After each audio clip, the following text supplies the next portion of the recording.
দেখেন, আমাদের বর্তমানে লেখাপড়ার এখনও পুরো পরিকল্পনার কোনো নিয়ম নীতি নাই। একটা ছেলে বা মেয়ে পড়াশোনা করে কি করবে সেট করে দেয়নি, বা গাইডলাইনও দেয়নি যে তুমি এই লেখাপড়া করে এখানে যাবা, বা এই সেক্টরে যাবা, অথবা ব্যবসা করবা, অথবা চাকরি করবা, অথবা বিদেশে যাবা, সেটা নির্ধারণ করে দেয়নি। বা কেউ বলেও নয় গাইডলাইন দিয়ে তুমি এটা করো, এটা করলে তোমার জন্য ভালো হবে, এইটাই তোমার ডেস্টিনেশন, বা তুমি সিলেক্ট করো ডেস্টিনেশনে তুমি যাবা। এটা কেউ শিখায় না বা কেউ শিখিয়ে দেয় না।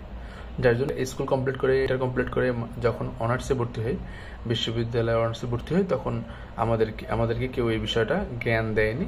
যার জন্য আমরা যে সাবজেক্টে চান্স পাই ওই সাবজেক্টে আমরা ভর্তি হয়ে পড়াশোনা শুরু করে দিই। আমরা রেগুলার ক্লাস করি, রেগুলার পরীক্ষা দিই, কিন্তু আমাদের পরিকল্পনা কি, আমরা ভবিষ্যতে কি করব সেটা নিয়ে আমাদের কোনো প্ল্যান পরিকল্পনা কিছু নেই। ক্লাস করা টিচাররা তারাও কোনো পরিকল্পনা দেয় না, নামমাত্র পরিকল্পনা দেয়, কিন্তু বাস্তবিক প্রেক্ষাপট ভিত্তিক পরিকল্পনা সেটা তারা দেখায় না। তারাও চাকরি করে, তাই না? তারা কেন পরিকল্পনা দিবে?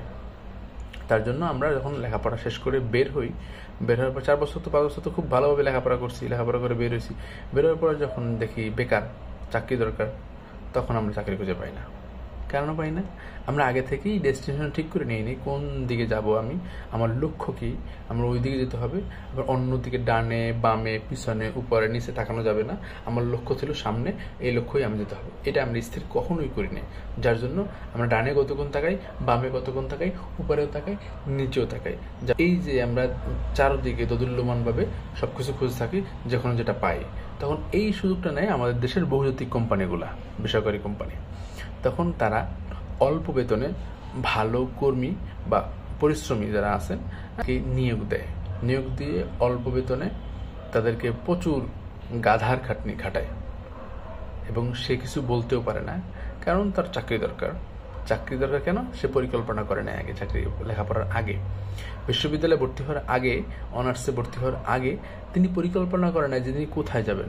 তিনি সবসময় ডানেও তাকাইছেন, বামেও তাকাইছেন, উপরেও তাকাইছেন, নিচেও তাকাইছেন, যার জন্য তিনি কোনো দিকে ঠিকমতো স্থির করতে পারেন নাই।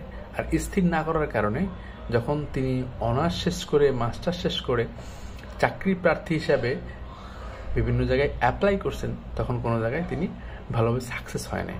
কোনো কারণে কোনো একটা পজিশনে গেলেন, গিয়ে যখন দেখলে যে ছেলেটা ভালো, মেয়েটা ভালো, নেওয়া যায়, নিলে আমাদের উপকার হবে, তখন তারা এটা নিয়ে তারা গাদার খাটনি খাটায়, এবং আপনি কিছু বলতে পারেন না, খেটে খেটে যান। কেননা বাজারে চাকরি নেই। অবশ্যই পরিকল্পনা করবেন, পরিকল্পনার বাইরে এক চুল পরিমাণ ছাড় দিবেন না। আপনি যে পরিকল্পনা করছেন ওইটাই বাস্তবায়ন করার চেষ্টা করবেন।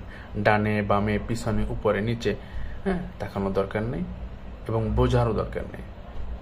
তো সময় নেবেন, সময় নিয়ে, এত সময় নেবেন 6 মাস 7 মাস 1 বছর নিতে পারেন অনার্সে থাকা অবস্থায়, কিন্তু অনার্স শেষ করে সময় নেওয়ার সময় আপনার হাতে কিন্তু থাকবে না। এটা মাথায় রেখেন।